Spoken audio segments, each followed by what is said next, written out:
ಇನ್ನು ಬೆಂಗಳೂರಿನ ಕೆಆರ್ಪುರಂನಲ್ಲಿ ಸಿಲಿಂಡರ್ ಸ್ಫೋಟ 80 ವರ್ಷದ ವೃದ್ಧೆ ಅಕ್ಕಯ್ಯಮ್ಮ ಸಾವನ್ನಪ್ಪಿದ್ದಾರೆ. ಬೆಂಗಳೂರಿನ ಕೆಆರ್ಪುರಂನಲ್ಲಿ ಇವತ್ತಾದಂತಹ ಸಿಲಿಂಡರ್ ಸ್ಫೋಟದಲ್ಲಿ 80 ವರ್ಷದ ವೃದ್ಧೆ ಅಕ್ಕಯ್ಯಮ್ಮ ಸಾವನ್ನಪ್ಪಿದ್ದಾರೆ. ಜೊತೆಗೆ ಚಂದನ, ಕಾಂಚನ, ಶೇಖರ್, ಕಿರಣ್ ಕುಮಾರ್ ಇವರಿಗೂ ಕೂಡ ಗಾಯಗಳಾಗಿದೆ. ಸ್ಫೋಟದಲ್ಲಿ ಸುಮಾರು 2-3 ಮನೆಗಳು ನೆಲಸಮ ಆಗಿದೆ. ಕಿಟಕಿ ಗಾಜು ಸೇರಿದ ಹಾಗೆ ಡೋರ್ಗಳು ಛಿದ್ರವಾಗಿದೆ.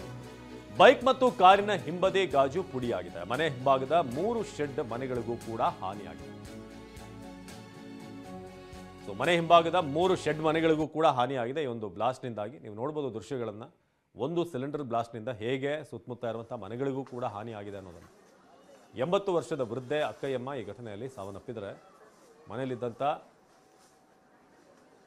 3 ಸುಮಾರು 4 ಜನರಿಗೆ ಏಟಾಗಿದೆ. ಚಂದನ, ಕಾಂಚನ, ಶೇಖರ್, ಕಿರಣ್ 4 ಗಾಯಗಳಾಗಿ ಅವರನ್ನ ಸ್ಥಳೀಯ ಆಸ್ಪತ್ರೆಗೆ ದಾಖಲು ಮಾಡಲಾಗಿದೆ ಟ್ರೀಟ್ಮೆಂಟ್. ಆದರೆ 80 ವರ್ಷದ ವೃದ್ಧೆ ಅಕ್ಕಯ್ಯಮ್ಮ ಈ ಘಟನೆಯಲ್ಲಿ ಸಾವನ್ನಪ್ಪಿದ್ದಾರೆ. ತ್ರಿವೇಣಿ ನಗರ ಕೆಆರ್ಪುರಂ ಸ್ಫೋಟದಿಂದ ಅಕ್ಕಪಕ್ಕದ ಮನೆಗಳಿಗೂ ಕೂಡ ಮನೆಯಲ್ಲಿರುವಂಥ ಫ್ರಿಡ್ಜ್ಗಳು, ಅಲ್ಲಿರುವಂಥ ಪೀಠೋಪಕರಣ ಎಲ್ಲವೂ ಕೂಡ ಧ್ವಂಸ ಆಗಿದೆ. ಕಿಟಕಿ ಗಾಜು ನೀವೆಲ್ಲ ದೃಶ್ಯದಲ್ಲಿ ನೋಡ್ತಾ ಇದ್ದೀರಿ. ಈಗ ಅಲ್ಲಿ ನಿಲ್ಲಿಸಿದ್ದಂಥ ವಾಹನ, ಕಾರ್ನ ಗ್ಲಾಸ್ ಕೂಡ ಅಲ್ಲಿ ಜಖಮ್ ಆಗಿದೆ. ಆದರೆ ಒಂದಷ್ಟು ಬಿರುಕು ಬಿಟ್ಟಿದೆ. ನಮ್ಮ ಪ್ರತಿನಿಧಿ ರಾಜಪ್ಪ ಇಲ್ಲಿಂದ ಒಂದು ಪ್ರತ್ಯಕ್ಷ ವರದಿ ಕೊಟ್ಟಿದ್ದಾರೆ, ಬನ್ನಿ ನೋಡೋಣ. ಕೆಆರ್ಪುರಂನ ತ್ರಿವೇಣಿ ನಗರದಲ್ಲಿ ಭೀಕರವಾದಂತಹ ಸಿಲಿಂಡರ್ ಸ್ಫೋಟ ಸಂಭವಿಸಿದ್ದು ಏರಿಯಾ ಜನ ಬೆಚ್ಚಿ ಬಿದ್ದಿದ್ದಾರೆ. ಸುಮಾರು 3-4 ಕಿಲೋಮೀಟರ್ವರೆಗೂ ಕೂಡ ಆ ಸ್ಫೋಟದ ಸದ್ದು ಕೇಳಿಸಿ ಜನ ಬೆಚ್ಚಿ ಬಿದ್ದಿರುವಂಥದ್ದು. ಘಟನೆಯಿಂದಾಗಿ ಒಂದು ಮನೆ ಸಂಪೂರ್ಣವಾಗಿ ನೆಲ ಕಚ್ಚಿದೆ. ಅದ್ರ ಜೊತೆಗೆ ಹಿಂದೆ ಇರುವಂತಹ 2 ಶೆಡ್ ಮನೆಗೂ ಕೂಡ ಅಂದ್ರೆ 2 ಶೆಡ್ ಮನೆಗೂ ಕೂಡ ಹಾನಿಗಳಾಗಿರುವಂಥದ್ದು. ಅಲ್ಲಿದ್ದಂತಹ ವಾಸ ಇದ್ದಂತಹ ಓರ್ವ ವ್ಯಕ್ತಿಗೂ ಕೂಡ ಗಾಯ ಆಗಿದೆ.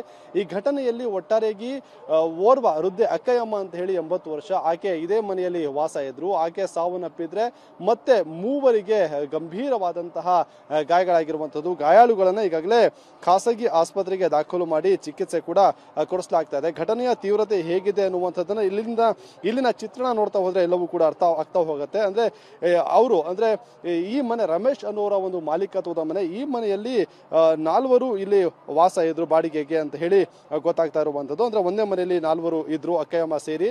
ಆದ್ರೆ ಘಟನೆಯಲ್ಲಿ ಅಕ್ಕಯ್ಯಮ್ಮ 80 ವರ್ಷದ ವೃದ್ಧೆ ಮೃತಪಟ್ಟರೆ, ಚಂದನ ಅಂತ ಹೇಳಿ 22 ವರ್ಷ, ಆಕೆಗೆ ಗಂಭೀರವಾದಂತಹ ಗಾಯ ಆಗಿದೆ. 50% ಅಷ್ಟು ಸುಟ್ಟ ಗಾಯಗಳಾಗಿರುವಂಥದ್ದು. ಅದರ ಜೊತೆಗೆ ಶೇಖರ್ ಮತ್ತೆ ಕಿರಣ್ ಕುಮಾರ್ ಅನ್ನೋರು ಏನಿದ್ದಾರೆ ಅವ್ರಿಗೂ ಕೂಡ ಘಟನೆಯಲ್ಲಿ ತೀವ್ರವಾದಂತಹ ಗಾಯಗಳಾಗಿರುವಂಥದ್ದು. ಒಂದು ಮನೆ ಸಂಪೂರ್ಣವಾಗಿ ನೆಲ ಕಚ್ಚಿದ್ರೆ ಘಟನಾ ಸ್ಥಳಕ್ಕೆ ಈಗಾಗಲೇ ವೈಟ್ಫೀಲ್ಡ್ ವಿಭಾಗ ಡಿಸಿಪಿ ಪರಶುರಾಮ್ ಸೇರಿದಂತೆ ಬಾಂಬ್ ನಿಷ್ಕ್ರಿಯ ದಳ, ಜೊತೆಗೆ ಶ್ವಾನ ದಳ, ಹಾಗೇನೆ ಸೋಕೋ ಟೀಮ್ ಕೂಡ ಭೇಟಿ ಕೊಟ್ಟು ಇಲ್ಲಿ ಸಿಗುವಂತಹ ಸ್ಯಾಂಪಲ್ಗಳನ್ನ ತೆಗೆದುಕೊಂಡಿರುವಂಥದ್ದು.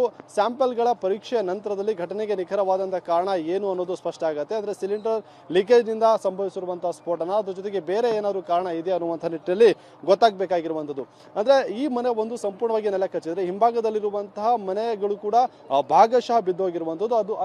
ಅದಷ್ಟೇ ಮಾತ್ರ ಅಲ್ಲ, ಈ ಏರಿಯಾದ ಸುತ್ತಮುತ್ತ ಇರುವಂತಹ ಸುಮಾರು 5-6ಕ್ಕೂ ಹೆಚ್ಚು ಮನೆಗಳ ಒಂದು ಕಿಟಕಿ ಗಾಜುಗಳೆಲ್ಲವೂ ಕೂಡ ಸಂಪೂರ್ಣವಾಗಿ ಪುಡಿ ಆಗಿರುವಂಥದ್ದು ಗಮನಿಸ್ತಾ ಇರಬಹುದು.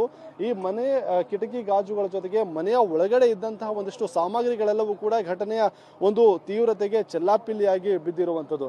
ಈ ಘಟನೆ ಸುಮಾರು 3-4 ಕಿಲೋಮೀಟರ್ನಷ್ಟು ಸದ್ದು ಕೇಳು ಬಂದಂತ ಹಿನ್ನೆಲೆಯಲ್ಲಿ ಜನ ಬೆಚ್ಚಿ ಬಿದ್ದಿರುವಂಥದ್ದು. ಅಂದ್ರೆ ಹೇಳಿ ಕೇಳಿ ದೀಪಾವಳಿ ಸಂದರ್ಭ ಇರುವಂತಹ ಕಾರಣದಿಂದ ಯಾರಾದ್ರೂ ಪಟಾಕಿ ಹೊಡಿತಿರ್ಬೋದು ಅಂತ ಹೇಳಿ ಸುತ್ತಮುತ್ತಲಿನ ಜನ ಎಲ್ಲರೂ ಕೂಡ ಅಂದ್ಕೊಂಡಿದ್ರು. ಆದ್ರೆ ಹೊರಗಡೆ ಬಂದು ನೋಡಿದ ನಂತರದಲ್ಲೇ ಗೊತ್ತಾಗಿದ್ದು ಎಷ್ಟರ ಮಟ್ಟಿಗೆ ಈ ಒಂದು ಸ್ಫೋಟ ಸಂಭವಿಸಿದೆ ಅನ್ನುವಂತಹ ನಿಟ್ಟಿನಲ್ಲಿ. ಸದ್ಯಕ್ಕೆ 3 ಗಾಯಾಳುಗಳನ್ನ ಖಾಸಗಿ ಆಸ್ಪತ್ರೆಗೆ ದಾಖಲು ಮಾಡಿ ಚಿಕಿತ್ಸೆ ಕೂಡ ಕೊಡಿಸಲಾಗ್ತಾ ಇದೆ.